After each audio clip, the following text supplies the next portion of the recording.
Hello, everybody. Dave Neal here, stand-up comic host of Bachelor Nation News. I'm already laughing at this story. We've got Jason Tartick posting on Instagram about gas prices, and then Peter Weber's mom responding, basically solving the world's crises. Who knew that the answer was in Calabasas, California? Peter Weber's mom solves foreign affairs, solves gas prices, and I guess the war is over. Ukraine, you guys are good. Russia, ceasefire. Peter's mom, the one from the guy on the windmill. The guy who bumped Harry's 4 times on a windmill on the dating show in the U.S. Yeah, his mom. Yeah, she figured it out. No, absolutely. Okay, we're good. All right, moving on. Next, back to pandemic's over too. Okay, we're going to get into this story. It's pretty funny. After this story right here, at the tail end, the last part of this video, I'm going to discuss the 70-plus comment thread that happened Saturday after I called out a commenter who was calling me out. We will talk about that after. That'll be the second half of this video. So if you don't want to stick around for that, that's fine. I'm not going to put anyone through that mental torture if they don't want to. But I promise you, we're going to come out of it on a good side. I even think the people that initially told me they hated my channel, I think they'll understand my point of view. At least that's the optimism. Stick around for the end for that. Okay, but in the meantime, let's get to this part. I'm always optimistic. I think we'll be okay. I think we can talk our way out of this one. Jason Tartick, of course, of Bachelorette fame, said, "I'm good paying a few extra bucks at the pump knowing Russia's 116 billionaires have lost nearly $90 billion since February 16th. An estimated $39 billion was wiped out on Thursday after Russia's MOEX index closed down 33%. The market crash erased about $70 billion from Russia's most valuable companies." And I know since then, it's probably actually gotten even worse. Of course, we're talking about the war in Ukraine and what's happening there. And our channel covers global topics. I know it's kind of crazy to say. We talk about women tell all, and then we talk about, what's going down in different parts of the country and the world. And that's just what we do. It's a leaping off point. The Bachelor is a springboard, and we kind of bounce a few times, and then we dive into other topics. But Jason is kind of our go-to finance guy over here for Bachelor. He's maybe not the biggest expert, but he's the one sharing the financial news within the Bachelor Nation and how it kind of translates into other parts of our lives. Well, some commenters said, "Hey, listen, Jason, you're rich. Okay, you can afford paying $5 versus $3.50 or whatever.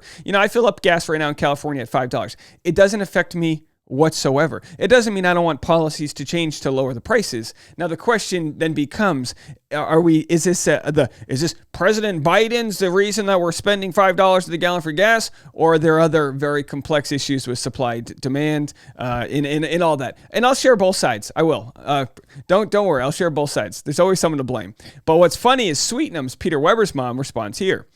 And it's triggering to all of us because this is like every phone call we've ever had with a parent, and they go, "Well, actually, and do you ever find that conversations are just you reciting your talking points that you just watched on TV versus someone else reciting talking points that they just watched on TV, and then you hear a new talking point and you go, I'm going to use that next time at Thanksgiving. I'm going to use this talk, and then it's like, what are we even saying? We all know we're not smart, right? I don't know. Sweetnum says, "You make a valid point about what to place at the top of the list relative to what is going on vis-a-vis geopolitically." That rhymed. Vis-a-vis geopolitically. However, the price of gas we currently are paying is totally self-inflicted by the policies of our current inept administration. I'm reading it like it's Hamilton. To go from an energy exporting nation to now asking other nations to increase their production is inexcusable. We could put an end to the war in Ukraine immediately by offering reliable supply of natural gas and oil to Europe. Russia would wither on the vine and think twice about any future incursions of neighboring states. Biden is being driven solely by the progressive left's desire without giving any thought to the ramifications of these idiotic policies. Well, look, folks, it looks like we've got a solution. Can we get Gorbachev on the line? Hey, where's Zelensky? Can we get him out of the bunker? He doesn't have, hey, Zelensky. Yeah. We got it. Barb in Calabasas figured it out. Now look, I'm just kind of like playing around here, right? One's CNN and one's a conservative thought, so I'll just read each one. This is not a political issue. It's more of a COVID-19 challenge. gas prices simply because of how COVID-19 decimated fuel demand last year. As you guys remember, fuel is trading at like negative price per barrel. They literally couldn't find places to put oil. There was so much extra oil. And that's because nobody was driving because we were in a global pandemic. Still are. More Americans, or it's an endemic, I don't know.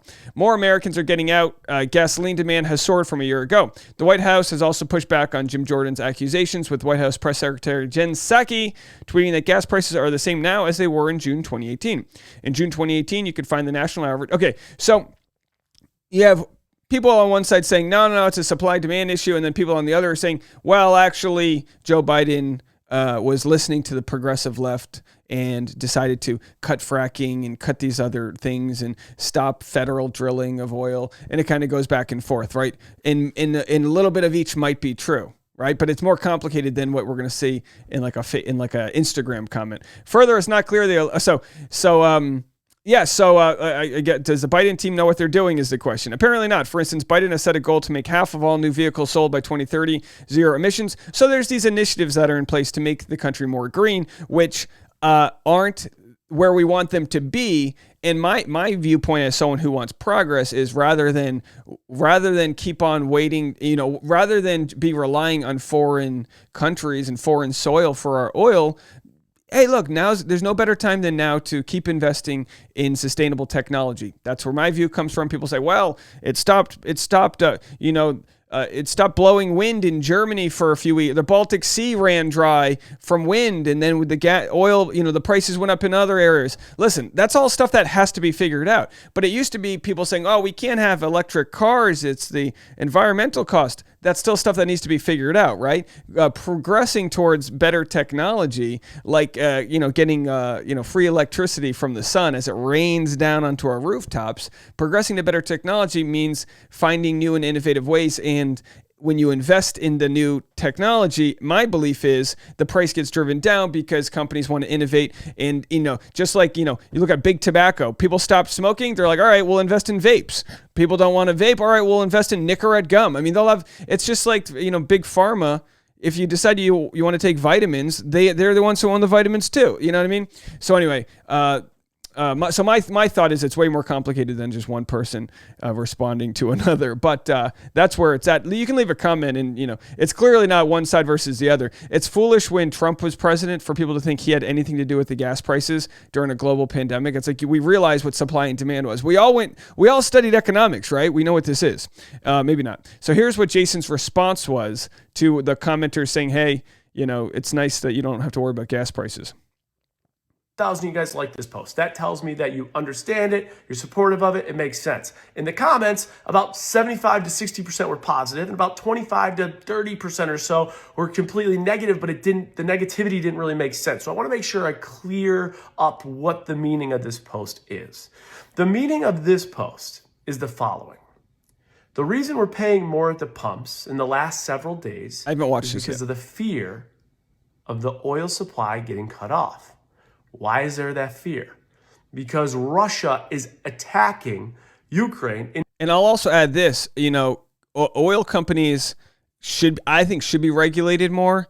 They can set their prices based off of the fear, right? They can set their prices. Oh, there's more demand, raise the prices up. It's just like, can't we have just like a standard price that we've all agreed to? Wouldn't that be nice? Invading Ukraine, which everyone knows, unprovoked against what the entire world believes is absolutely ridiculous. So what is the world doing? They're trying to hit Russia where it hurts with their money. They're trying to put sanctions in place so that Russia is getting hurt financially, weakened as a result of that, and rechange their philosophy of unprovoked war.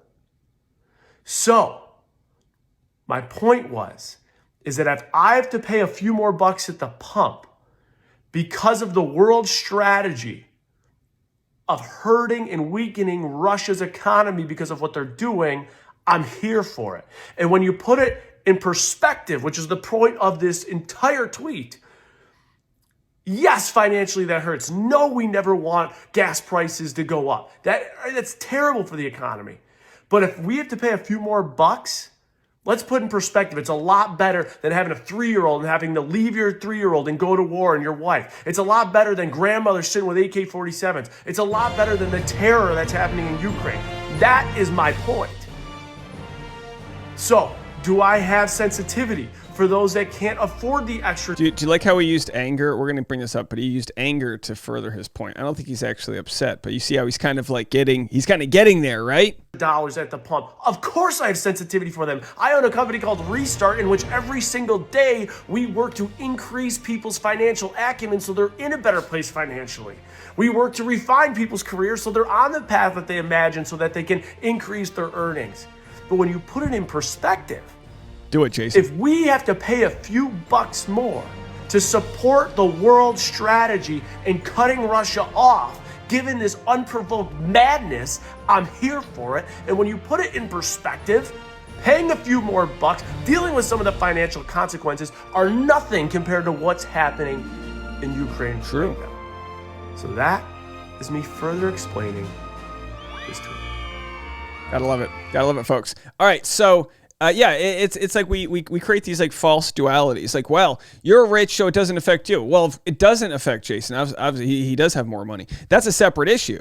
We shouldn't live in a country where if the fluctuation in gas prices is enough to decimate our savings. That's a separate issue. That's this abandoning of the middle class. That's the CEO, the wage disparities that we have out there between the working class and like the executive class. Absolutely, that's a completely different story.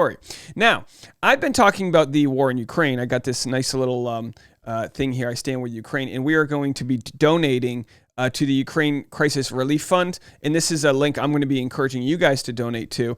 And it's going to be a topic we continuously discuss, not in every video, but, I understand some people want to watch Bachelor content because they don't want to deal with things, but it's the same issue we've had where like Colin Kaepernick kneels before the national anthem, and people go, well, I come to football because I want to watch grown men play a violent sport. I don't want politics to be inserted. And you go, well, I'll go F myself then, okay? No, there's other channels you can watch that are pure Bachelor content, and that might be like the perfect level of sedation that you need to unwind from whatever you have going on in your life. Absolutely. My channel, though, discusses different topics. So I have two clips here I'm going to play, one at the 122. If you didn't watch Saturday's video, this is my response. I'm not going to play everything. I'm going to try to cover it fair as possible, including criticisms of me. This is my response to a commenter essentially, telling me to just shut up and talk Bachelor. Dave here, you know me, I can't not respond to a comment. Angie said, I miss Bookshelf Dave. 6.3 minutes out of an 11-minute video, we get to the woman tell-all spoilers. By the way, 11 minutes is a short video for me. I feel duped, and we have to sit through political talk.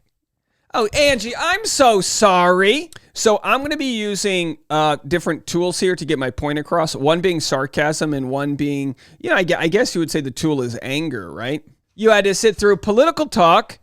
The world's on the cusp of a third world war. The greatest European military strike that has happened since the 1930s.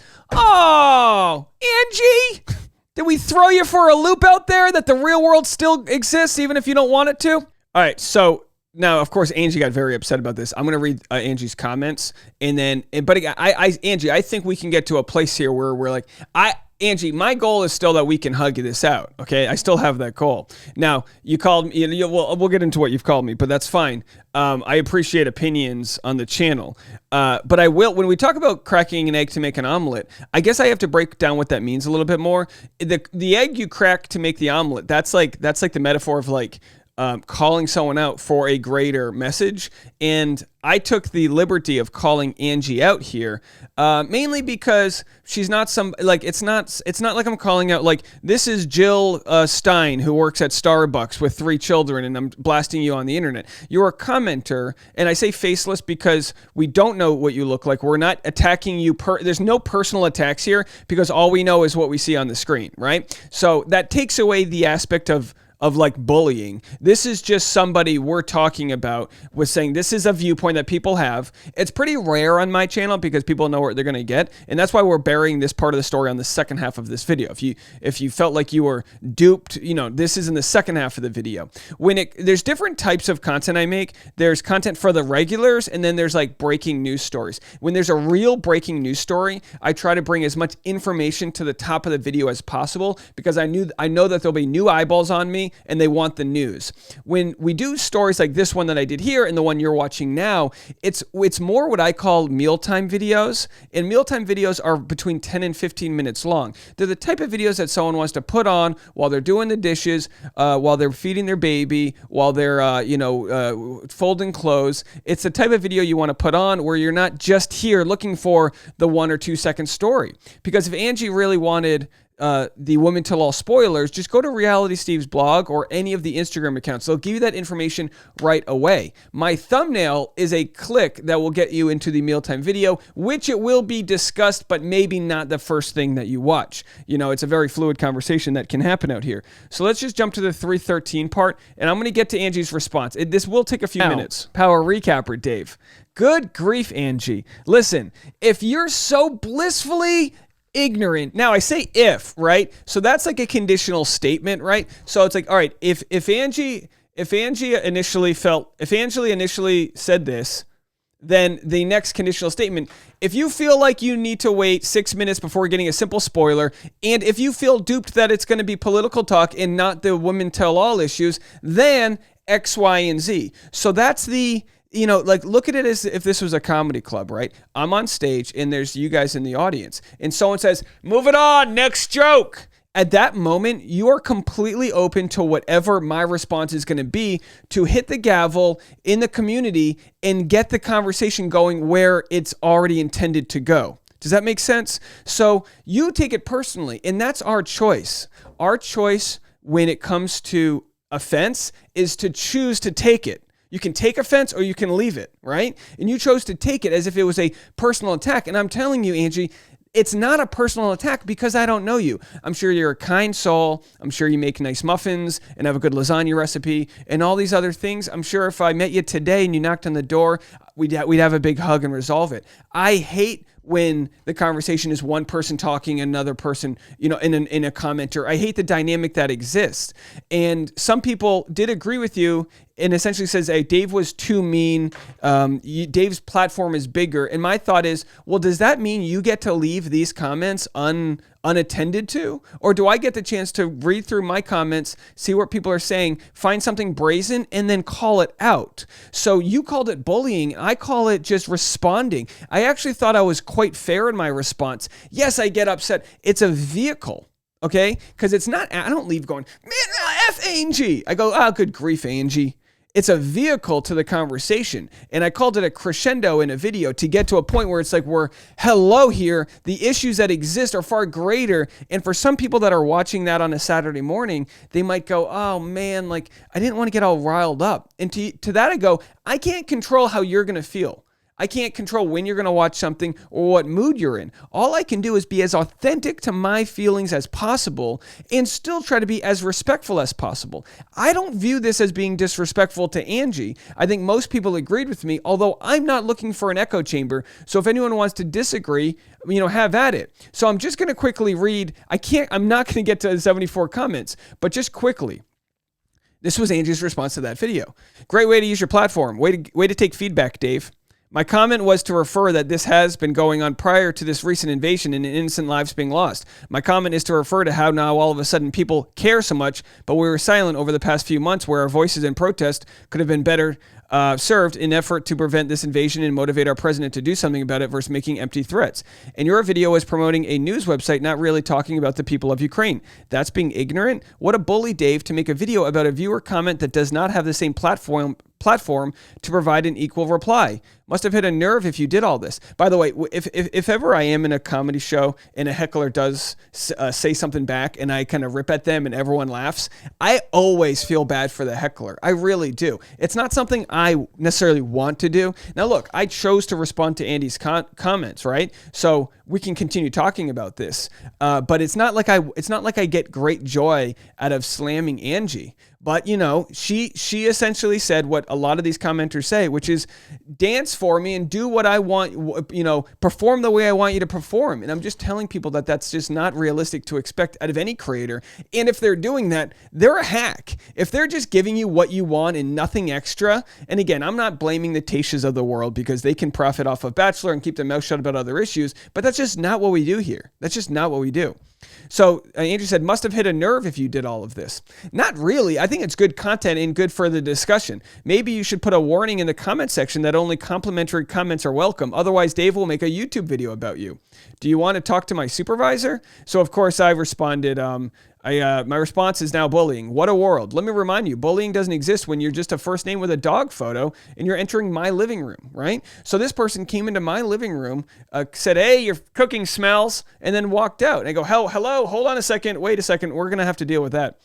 So, I wanted to get to, he made a YouTube video to respond to my comment. He commented about me and my character and took my comment out of context. It's a really exaggerated response tactic. It's not a healthy one. I have no idea how so many people can be supportive of this type of behavior of a man who can make a video and then agree with all the negative comments about me. Does Dave know me? Is he responsible for how these mean and targeted comments will affect my mental health? What if I hurt myself? Does Dave care? No, he doesn't care. He made a defamatory video about me and is liking negative comments. So he can talk all he wants about caring for the people, but I choose to view his actions and how he treats a commenter. Angie, I very much care that people are okay, and this whole thread is unhinged. But like I said, my anger is a tool that I use to express my point there. And I don't think that you get to say, well, your platform's bigger, so you can't respond. That's just not. You're here on my platform. This is my platform, and I don't guard that in a way that's like, no one gets to talk. My platform. I have a voicemail line. I have the comment section. I'm specifically making a video much longer that probably doesn't need to be. And because of that, probably, whatever. The point is, if you're still watching, the comments go, back and forth all day long. It's like I'm trying to, find a way to end this. Now, of course, most comments were, in support of my kind of roasting of Angie, but I wanted to get to the final comment here. Where is it? People were just telling her to, if you don't want to be here, just you can unsubscribe, and I totally say that, and I haven't blocked anybody, but I wanted to get to what was probably the last comment here. Boy, geez, there's so many. Are these all from the same one? I think I might have missed something. Hold on one second, folks. So many comments. They're all okay. Show more. Okay, I gotta scroll all the way down here. So Nikki says, Angie, no one knows you, just what you wrote publicly, which was a criticism of Dave and the way he uses his platform. His response is not only valid, but fair and far from bullying. You're in his space and he's responsible to your words. He's not calling you names or saying anything about you as a person and actually complimented your cute dog. Personally, I really appreciated his commentary on the current situation in Ukraine, and I especially appreciated the recommendation of who to follow on the subject. So then Angie says, showed the definition of abuse. You're perpetuating hate here on your channel. This is your content and that's your output. Honestly, CK yourself. I think that means like F yourself. Bookshelf Dave was a way more humble guy. You can make fun of me, make content out of me. You can do whatever you like because you obviously need to feel superior to me, and I feel sorry for you. And Angie, that's okay to feel that way. Your feelings, like everyone's, are valid, and that you felt like the whole community is against you. And my only thing to try to reassure you one more time, Angie, is that nobody knows you on this thread. I'm sure you're a fantastic mom, daughter. I literally know nothing about you. I know nothing other than Angie with a cute dog photo. And so the point being that you're going to be okay. And if my comment mischaracterized what you were trying to say, like I've said before, I won't be able to find the thread here, but if my comment mischaracterized what you were trying to say, I respectfully will let you say it again, and I'll air that full. I'll introduce you and invite you to the platform, whether it be through voicemail, phone call, or just text if you want to email me. But you can tell me exactly what you were trying to say, where you felt mischaracterized, and I will address that and air it out so people can hear it. I would do that for you, Angie. That's how little I want to make this about me owning you. Kevin said 3 minutes ago, now you're going to play the victim and play the woman card. You chose to come for a man with a higher profile than you. He responded, don't try to turn this into a male-female issue. Oh, well, it's certainly not. It's certainly not a male-female issue. Amy says, I can see why you feel called out and then ganged up on. I'm sorry that you feel that way and are struggled. I also bet that Dave feels like people are attacking him with their comments about his video on a daily basis. Remember, there are more of us than there are of him. So maybe you're both in the same boat with feeling like people have it out for you. I would actually agree with that, Amy. I don't lose sleep at night feeling like people have it out for me, but every once in a while I will share why I disagree with an opinion. But I do understand how Angie would feel because I have felt ostracized and all these things. And I just ask her to not take that personally because we don't know who she is. We're just responding to the words that she typed out. And did I take liberties to extend that into a greater conversation about how, we should, care about the political situation? Absolutely. I believe that when Dave said that you are a faceless commenter, he meant that showing your YouTube account name and comment is not showing your face, last name, phone number, or email. You posted a comment that was not the nicest, and that was his response. He did not make a whole video about you or to call you out. He made a video in which, for the billionth time, someone decided to make a nasty comment about what he should or should not be discussing on his channel. And he reacted in that way to basically stick up for his channel that he built, his character, and the content that he puts out. However, deciding that this was all about you, telling people that he somehow had it out for you and sicked his little army on you, or that you could self-harm because he made a video using your comment and is taking it to a whole different level. If you truly are going to hurt yourself, please don't be alone. Go get help. This is no one's goal for you. But putting those things on Dave is over the top. Had you not commented on this video, no one would be commenting to you. The same goes for not posting your original comment that's shown in this video. Remember, anything you post on here, including your screen name and picture, is public, and anyone, including the host of the channel, can use that information however they want. There's no privacy policy. And by the way, I really do responsibly not want to call people out or dox them or any of those things. So like if that was someone who left a comment that maybe showed their family photo and their first and last name, I probably wouldn't have commented, but it's like it was a harmless anyway. In the future, if you don't want your name, so instead of all that, if you don't like a channel or agree with how the host runs a channel, just move to a different one. I wanted to share the one, and then also I wanted to share a comment from someone basically telling me that they didn't want to.